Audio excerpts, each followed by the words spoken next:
Hello dear students, बेटे आज हम अर्थमेटिक प्रोग्रेशन पर बेस्ड एक केस स्टडी सॉल्व करेंगे। अमित के पिता अपनी छत पर कुछ निर्माण कार्य की योजना बना रहे हैं।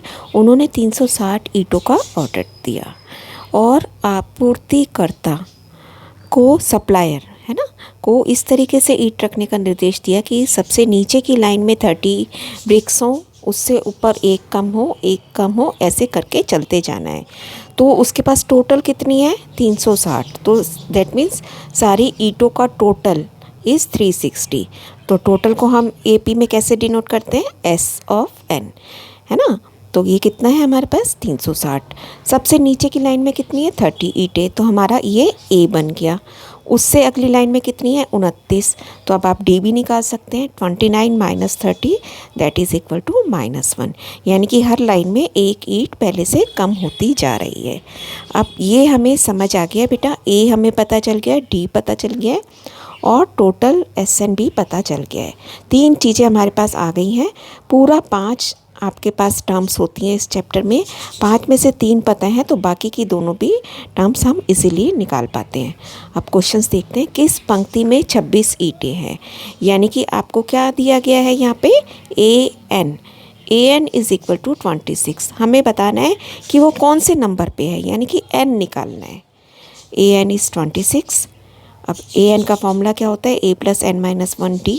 A पता है आपको, D पता है और ये भी पता है।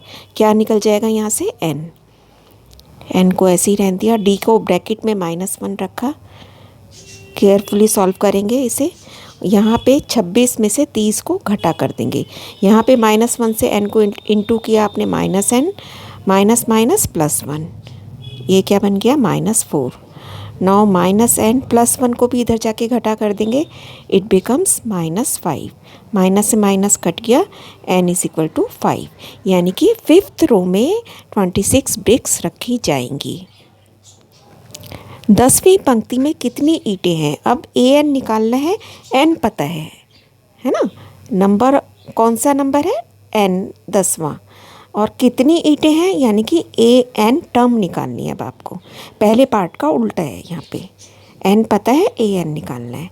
फिर से nth टर्म का फॉर्मूला लगाया, 8N हमें निकालना है, तो 10 - 1 9 इंटू -1, तो 30 - 9 इक्वल टू 21, यानी कि 10th जब आप लाइन बनाएंगे ब्रिक्स की, तो वहाँ पे 21 ईंटें रखी जाएंगी।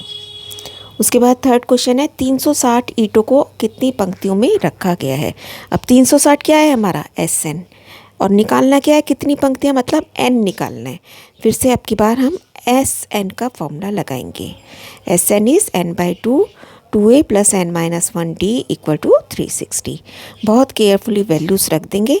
इधर का 2 जो बिल्कुल बाहर था इस ब्रैकेट से, इसको उठा के पहले हमने यहाँ पे गुणा कर दिया।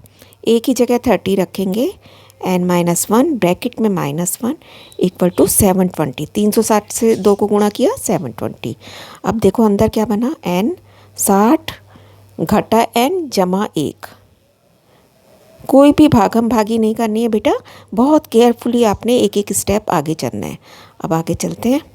देखो यहाँ तक हमने कर लिया। अब ब्रैकेट के अंदर क्या बन गया, 60 + 1 61 - N इक्वल टू 720। अब N से मल्टीप्लाई कर देंगे, so it is 61N - N² -720 को भी इधर ले आए इक्वल टू 0।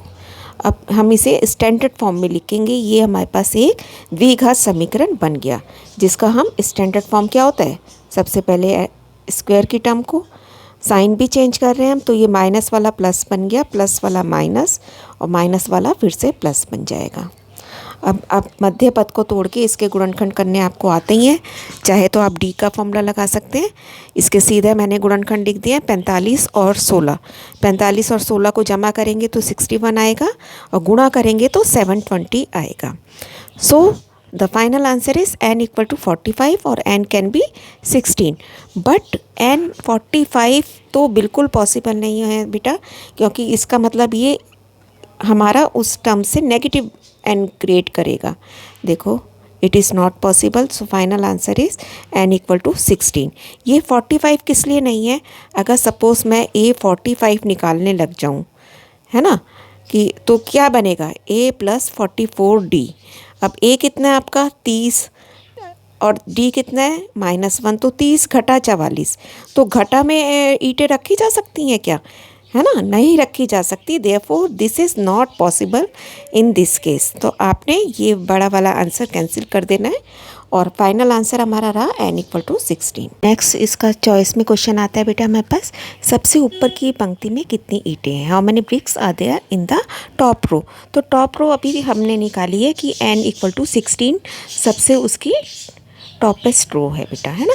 तो इसका मतलब an अब हमें निकालना है, जैसे अभी A10 निकाला था ना पीछे, सेम वैसे ही 30 - 15 15 ब्रिक्स सबसे ऊपर की लाइन में आएंगी बेटा। दैट्स ऑल बेटा, keep on learning, stay blessed.